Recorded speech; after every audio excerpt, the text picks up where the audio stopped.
Welcome back to my channel UPSC Hindi वाले में। तो शुरू करते हैं आज का करंट अफेयर। आज डेट है 10 अक्टूबर और 10 अक्टूबर से जुड़ी जितनी भी करंट अफेयर है मैं लाया हूं आपके लिए। तो शुरू करते हैं। पहला है, हाल ही में तमिलनाडु ने उदनगुड्डी पनागरुपट्टी को भौगोलिक संकेतक जीआई टैग प्रदान किया गया। आइए जानते हैं उदनगुड्डी के बारे में। उदनगुड्डी पनागरुपट्टी ताड़ के गुड़ के रूप में भी जाना जाता है। जो ताड़ के गुड़ होते हैं ना, जैसे हम लोग आमतौर पर गुड़ खाते हैं, वो ताड़ के गुड़ होते हैं। ताड़ के गुड़ कैसे होते हैं? ताड़ के पेड़ों से पुष्प जो निकलता है, फूल, उसे एकत्र कर रस बनाते हैं, उसका उपयोग करके तैयार किया जाता है। वो गुड़ रूप में होता है, मीठा लगता है। ठीक है, तो उदनगुड़ी पुटारू अगर ये पूछ दे किस चीज़ का बनता है तो ये ताड़ के गुड़ के रूप में भी जाना जाता है। प्रीलिम्स में आ सकता है और मेंस भी, और सॉरी मेंस कर रहे हैं, यूपी पीसीएस में भी पूछा जा सकता है और अदर भी कॉम्पिटिटिव एग्जाम में पूछा जा सकता है। ठीक है, आते हैं दूसरे नंबर पर। हाल ही में हमास ने हमले से इजरायल में सैकड़ों लोगों की मौत हो गई। क्यों हो गई? हमास एक फिलिस्तीन इस्लामी आतंकवादी समूह है जो गाजा पट्टी पर शासन करता है।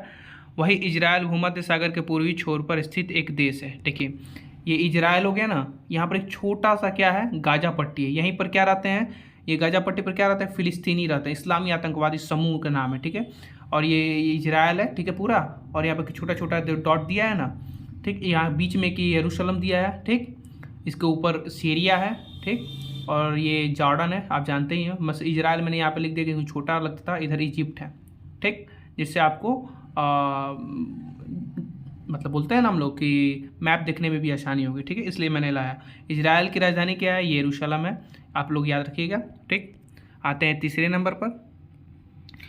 हाल ही में नॉर्वेजियन नोबेल समिति ने ईरानी कार्यकर्ता नरगिस मोहम्मदी को शांति के लिए 2023 की नोबेल पुरस्कार से सम्मानित किया गया है।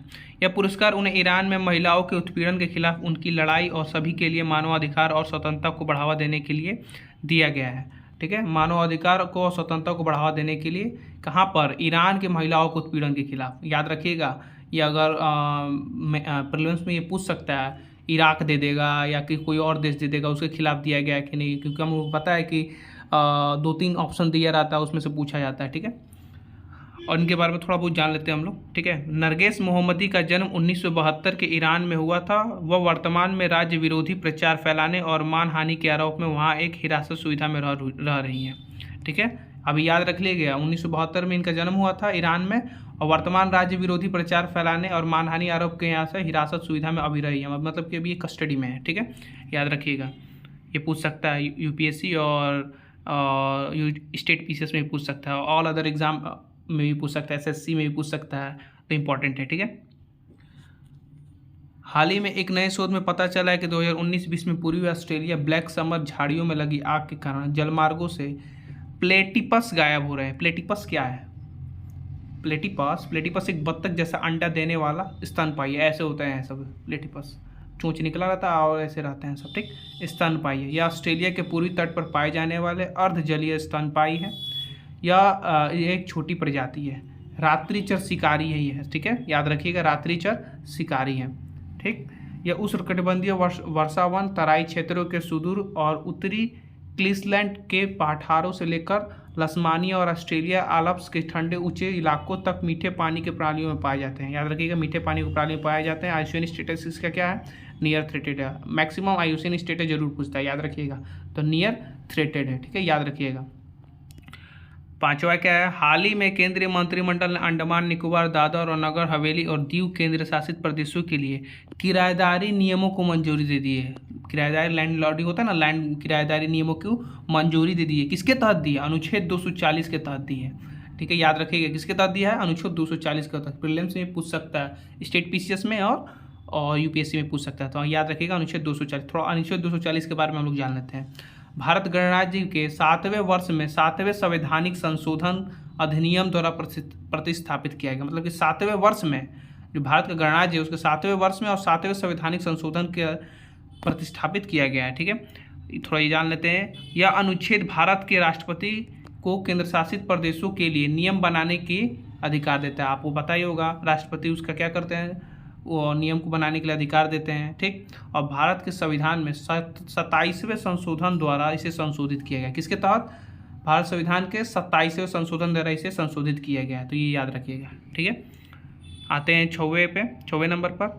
हाल ही में वैज्ञानिकों ने दक्षिण अफ्रीका के सुरम्य कैप दक्षिण तट पर दुनिया के पहले सांप के निशान वाले जीवाश्म की खोज की। दुनिया की पहली, कहाँ पर? दक्षिण अफ्रीका में, और सुरम्य कैप दक्षिण तट पर यह है, ठीक है, खोज की है। यह प्राचीन निशान 90,000 वर्ष प्लेइस्टोसीन युग से संबंधित है। याद रखिएगा, कहा जा रहा है यह निशान एडर सांप के हैं, ये माना जा रहा है, वहाँ के वैज्ञानिकों ने कहा ये एडर सांप के हैं और अपने शक्तिशाली जहर के लिए जाना जाता है। थोड़ा इसके बारे में और पढ़ते हैं हम लोग। अनुसंधान टीम ने इस निशान का उपयुक्त वर्णन करने के लिए इसे एगुइचिनस और लीनियर्स नाम दिया गया है।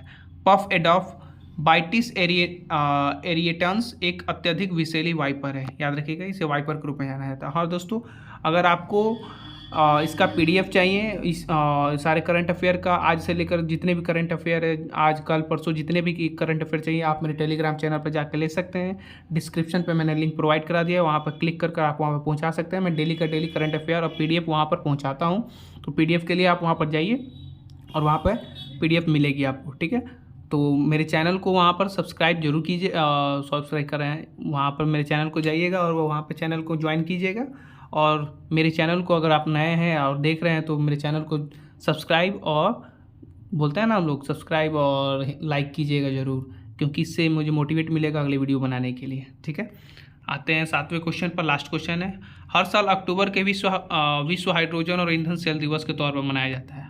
8 अक्टूबर को क्या मनाया जाता है? विश्व हाइड्रोजन और ईंधन सेल दिवस मनाया जाता है। केंद्रीय नवीन और नवीनकरणीय ऊर्जा मंत्रालय द्वारा सोलर एनर्जी और कॉर्पोरेट ऑफ इंडिया लिमिटेड के सहयोग से नई दिल्ली में आयोजित किया गया है। याद रखिएगा, नवीन एवं नवीनकरणीय ऊर्जा मंत्री द्वारा राष्ट्रीय हरित हाइड्रोजन मिशन के लिए अनुसंधान एवं विकास रोड मैप का अनावरण किया गया है।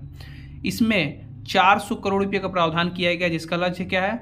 हाइड्रोजन अनुसंधान और विकास कार्यक्रम सुरक्षा को प्राथमिकता देना। याद रखिएगा, राष्ट्रीय हरित हाइड्रोजन मिशन वाणिज्य उत्पादन और को प्रोत्साहित करने और भारत को ईंधन का शुद्ध निर्यातक बनाने के लिए एक कार्यक्रम है। उद्देश्य इसका क्या है? 2030 तक 125 गीगाबाइट, याद रखिएगा, ये जीबी का मतलब है 125 गीगाबाइट, साथ ही 5 मिलियन मीट्रिक टन की हरित हाइड्रोजन उत्पादन क्षमता को क्या करना है? विकसित करना है, ठीक है। तो आज के करंट अफेयर समाप्त होता है, मिलते हैं कल के करंट अफेयर पर। इसी तरह मैं डेली के डेली करंट अफेयर आपके लिए लाता रहूँगा, ठीक है। और ये 4-5 वेबसाइटों को मिलाकर एक साथ लाता हूँ, तो ये मत समझिए कि एक ही वेबसाइट, मतलब ये 4-5 वेबसाइटों को जितना भी करंट अफेयर होता है, 4 हो, 5 हो, 12 हो, 15 हो, सारा का सारा लाता हूँ। आपको पिछला करंट अफेयर के बारे में पढ़ना होगा तो आप मेरे चैनल पर जाइए, मैं रेगुलर अपडेट रहता हूँ। किसी भी दिन करंट अफेयर को मैंने छोड़ा नहीं है, सारा का सारा करंट अफेयर लाता हूँ। तो आप मेरे चैनल को और मेरे जो चैनल है उसको सब्सक्राइब कीजिएगा और उस पर एक लाइक ज़रूर कीजिएगा, जिससे मुझे मोटिवेट मिलता रहेगा वीडियो बनाने के लिए।